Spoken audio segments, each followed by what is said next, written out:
Vous écoutez Europe 1, il est 8h16. L'interview politique d'Europe 1, c'est l'événement. Ce matin, Jean-Pierre Elkabbach, vous recevez Jean-François Copé, député maire de Meaux, en Seine-et-Marne, et président de l'UMP. Messieurs, c'est à vous. Soyez le bienvenu, Jean-François Copé. Merci de choisir Europe 1 pour vous expliquer. Bonjour. Bonjour. Vous avez annoncé une plainte en diffamation contre Le Point. Ce matin, est-ce qu'elle est déposée ? Ah non, pas encore, mais elle va l'être, bien sûr, dans les tout prochains jours. On y travaille parce que Le Point avec pense qu'elle ne nos sera avocats. jamais déposée. Oui, ça c'est sans doute une manière pour ce journal de se rassurer. Mais vous savez, lorsque on écrit des choses aussi mensongères, aussi fausses, que l'on amalgame des faits qui ne sont pas vérifiés, forcément, et qu'on salit l'honneur d'un homme, d'une famille politique, il y a un moment où il faut s'exposer, évidemment, à ce que ce soit tranché par les juges. Nous allons voir ensemble si tout est faux. Qui a choisi Big Malion et ses filiales, vous ou Nicolas Sarkozy ? En vérité, ni l'un ni l'autre. C'est-à-dire que cette société, elle travaillait, avant même d'ailleurs d'être détenue par Big Malion, depuis quasiment la fondation de l'UMP en 2002. Et elle a travaillé pour Génération France aussi ? Elle a travaillé pour Génération France, comme pour d'ailleurs beaucoup d'autres structures. Mais l'idée, c'est qu'on travaille surtout avec des gens compétents, qui savent organiser des meetings. C'est un métier qui est lourd. Ce sont des gens qui sont très compétents et qui ont une deuxième caractéristique, c'est que ils sont proches de nos idées. J'entendais n'importe quoi là-dessus. Vous voulez qu'on travaille avec qui ? Avec des socialistes ? Avec des gens qui sont du Front National ? Tout simplement parce qu'on ne peut pas, pour des raisons de confidentialité. Non, mais pourquoi c'est une blague. Pourquoi avez-vous favorisé la société de communication Big Malion de deux de vos proches ? Certes, qui vous ont suivi de Meaux à Bercy et qui ne doivent pas être loin de vos Girard. Pourquoi ? Je sais qu'il n'y a pas d'obligation, n'est-ce pas, pour les partis à lancer un appel d'offres. Mais cette proximité est choquante. Mais attendez, je ne vois pas d'abord ce que tout cela a de choquant. Le terme même de favoritisme se veut polémique. Nous choisissons, je dis nous parce qu'en réalité c'est une équipe, nous choisissons des professionnels. Ces professionnels... Très bien. Non mais attendez, c'est très important. Comme à gauche, Stéphane Fuchs, par exemple, qui est le patron d'EuroRSCG, qui est un grand professionnel, travaille traditionnellement avec des personnalités de gauche. Moi, je n'aime pas le mélange des genres. Donc, nous y avons veillé scrupuleusement. Et tout cela se fait de manière parfaitement transparente. Vous venez de dire vous-même, c'est ni Nicolas Sarkozy, ni moi qui avons choisi. Non, mais je m'explique. Ça s'est fait tout seul. Je le précise.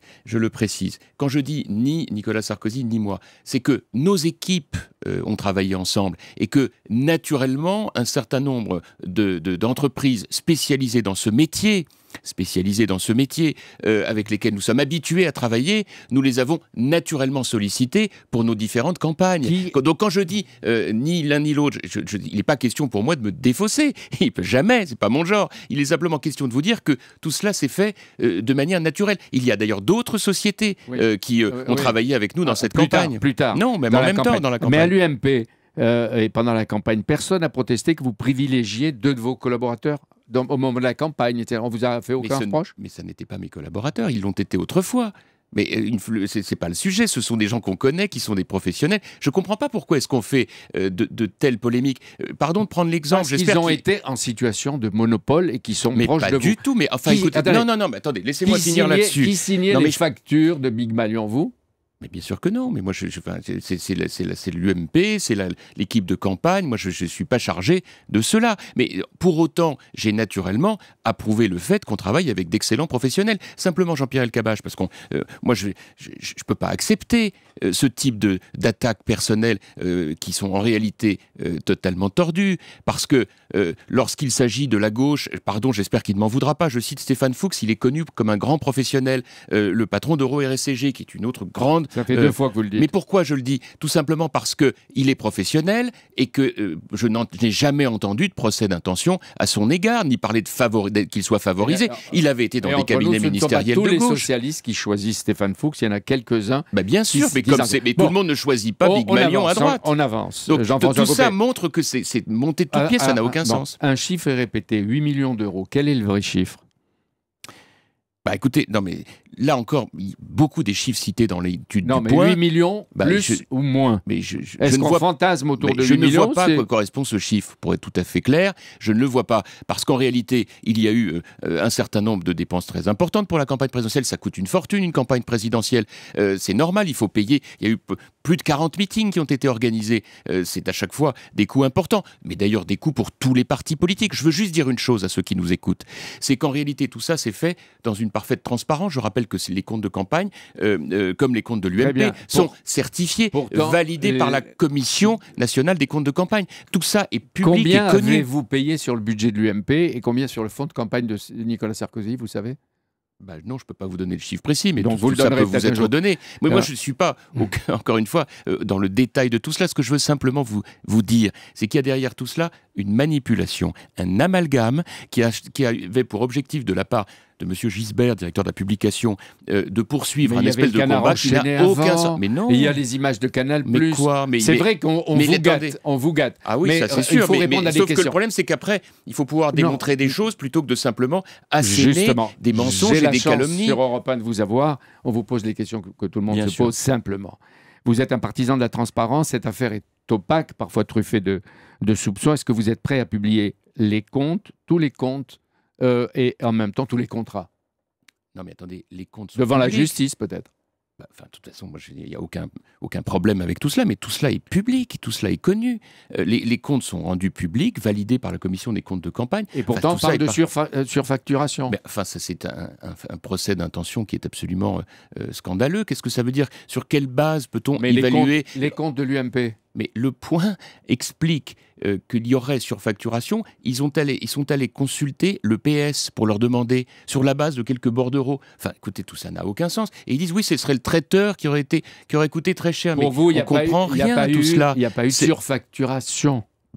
Sur quelle base peut-on dire cela? Sur quelle base peut-on dire cela? Il n'y a aucun élément. Jean-François Copé, je suis ni procureur ni juge. Mais vous le savez. Mais vous voulez balayer critiques et soupçons.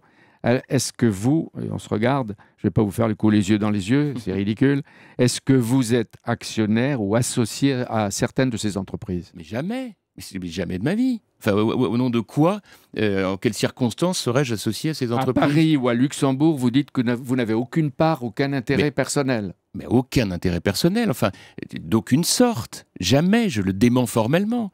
Ce sont des rumeurs qui viennent s'ajouter aux rumeurs et aux calomnies, uniquement pour salir celui qui est aujourd'hui le chef de l'opposition, à 3 semaines des élections municipales. Vous croyez qu'on peut être dupe de tout cela? Ah ouais. Mais qui est derrière alors? Quand on a fini d'avoir l'obsession des complots et des comploteurs, qui est derrière? Il n'y a pas de... Vous savez, pourquoi Jean-François Copé? Attendez, il n'y a pas d'obsession de complot ou de comploteur. Il y a derrière tout cela, on l'a vu, une grossière manipulation avec un François-Olivier Gisbert dont on a parfaitement identifié que depuis des mois et des mois, il mène une espèce de combat personnel incompréhensible qui se traduit par cette image absolument indigne. L'affaire, tout ça est absolument sordide. J'ajoute d'ailleurs que toutes les heures de la journée d'hier, la baudruche se dégonflait. Ils prétendent que l'UMP a 96 millions d'euros de dette. Vous avez combien de dettes? Écoutez, c'est plus 69 millions d'euros de dettes. Et en réalité, derrière tout cela, il faut y associer les actifs qui représentent à peu près 45 millions d'euros. Donc, on est plus proche de 26 millions d'euros. Donc, vous voyez qu'on est loin des 96 millions. Un de vos collaborateurs, Guy Alves, a contribué à la vente par les domaines d'un hôtel et du centre des conférences Kléber à des Qataris. D'abord, est-ce que c'était son rôle, d'autant plus qu'il a fini dans la société quelque temps après? Est-ce que vous étiez au courant? Est-ce que vous l'avez encouragé? Non. À l'époque, vous étiez ministre du budget. Mais d'abord, moi, je voudrais quand même là vraiment démentir parce que cette rumeur du Point est absolument indigne.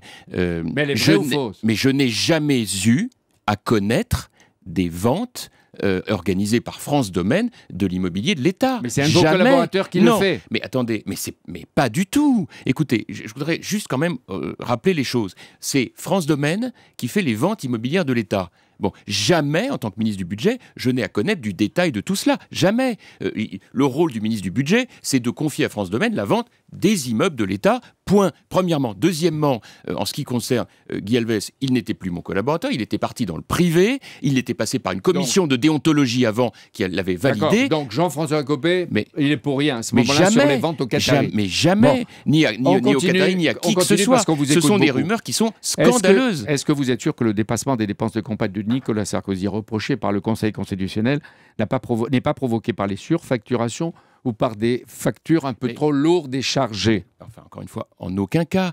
La commission des comptes de campagne, d'ailleurs, qui a vu tous les comptes, n'a jamais parlé de cela. Jamais. Il a tout regardé. Elle a tout regardé, elle a tout validé. Et aujourd'hui, est-ce que vous ne croyez pas que des donateurs, je ne parle pas des plus gros, mais des 11 millions du Sarkoton, portent plainte un jour, ou peut-être même bientôt, quand ils entendent ce qu'ils entendent? Mais pour porter plainte contre qui? Contre la direction de l'UMP, contre... Mais sur quelle base? Enfin, ça n'a aucun rapport. La campagne présidentielle a donné lieu à des dépenses pour lesquelles chacun, évidemment, s'est mobilisé. Ce sont des dépenses qui sont coûteuses. Et je note que dans les allégations du Point, il n'y a absolument rien qui puisse démontrer quelque surfacturation que ce soit. Parce que quand on choisit des amis dans une phase de concurrence, on peut se dire que les amis vont faire baisser les prix. Là, je ne dis pas qu'ils les ont montés, mais que les prix, quand même... Mais vous avez bien fait de dire... Ils se sont envolés. Ah bon? Mais comment vous le savez? Vous avez vu quoi pour leur permettre de le dire? Plus 20%. Mais on dit, mais c'est toujours la même chose, c'est pas démontré. Les journalistes du Point ont dit, on le pense parce qu'on est allé consulter le Parti Socialiste qui nous a dit que c'était peut-être élevé. Mettez, j'allais dire, carte sur table. Et les comptes sur table. Les vôtres. Les nôtres sont sur table, enfin tout est connu, publié, il y a absolument... La transparence est totale sur les comptes et de la campagne présidentielle et d'ailleurs de l'UMP. Dans tout le pays, la une du Point est en ce moment affichée, l'affaire Copé. Qu'est-ce que vous avez ressenti? Je veux dire, personnellement, on ne va pas pleurer, etc. Mais même si vous avez la peau habituée à des attaques, qu'est-ce que vous avez ressenti en découvrant l'affaire Copé? D'abord, on n'est jamais habitué aux attaques, surtout quand elles sont aussi personnalisées, aussi haineuses et qu'elles sont totalement infondées. Il y a derrière ça, on l'a bien compris, une opération qui est menée par François-Olivier Gisbert depuis des mois. Oui, mais c'est lui le patron du Point. Mais vous savez... On ne recommence pas sur Gisbert. Mais attendez, mais écoutez, on recommence pas. Parce qu'il y avait le Canard enchaîné, il y avait d'autres choses. Non. Mais quand vous voyez à la une du Point, ne mélangez pas tout. Moi, je ne mélangez pas tout.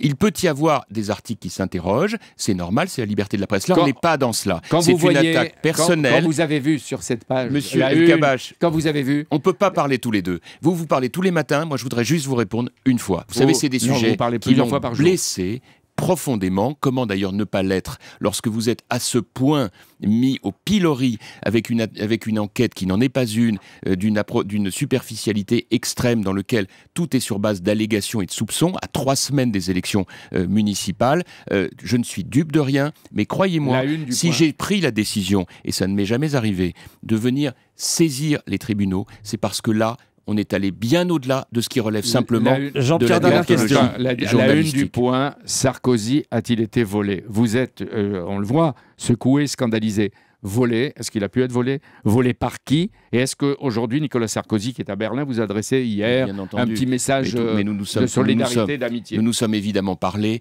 Tout ça est absolument inique. J'ai retrouvé, je voudrais quand même le livrer à vos auditeurs, François-Olivier Gisbert, en novembre 2013, a fait une interview à VSD où il a dit cette phrase qui en dit tellement long. « Même si je voulais devenir Hugo, disait Gisbert, c'est-à-dire écrivain, j'étais déjà sans le savoir journaliste dans l'âme, un imposteur qui savait embobiner son monde, disait M. Gisbert. Je vous invite à méditer sur cela. Dernière remarque. Les candidats UMP engagés dans la bataille craignent des conséquences pour eux. Ils craignent de laisser leur peau. Qu'est-ce que vous leur dites ce matin en peu de phrases? Oh non, je dis simplement qu'aujourd'hui, il y a une dynamique formidable dans le pays, que partout les Français ont envie de sanctionner François Hollande en votant pour les candidats de l'UMP. Et puis je voudrais dire autre chose, c'est qu'on a passé beaucoup de temps sur cette vraie fausse affaire et que pendant ce temps-là, les résultats du chômage dans notre pays sont catastrophiques, qu'il y a en Ukraine une situation très grave. Il est vraiment temps de revenir au sujet essentiel. Merci Jean-François Copé. Le temps est passé. Merci à vous d'être venu dans ce studio vous expliquer ce matin sur Europe 1. Jean-Pierre, dimanche 10h, le grand rendez-vous avec Laurent Fabius, le ministre des Affaires étrangères qui était en Ukraine, qui a négocié la médiation, etc., qui était en Chine. Il a beaucoup à dire et peut-être pas seulement sur les problèmes étrangers.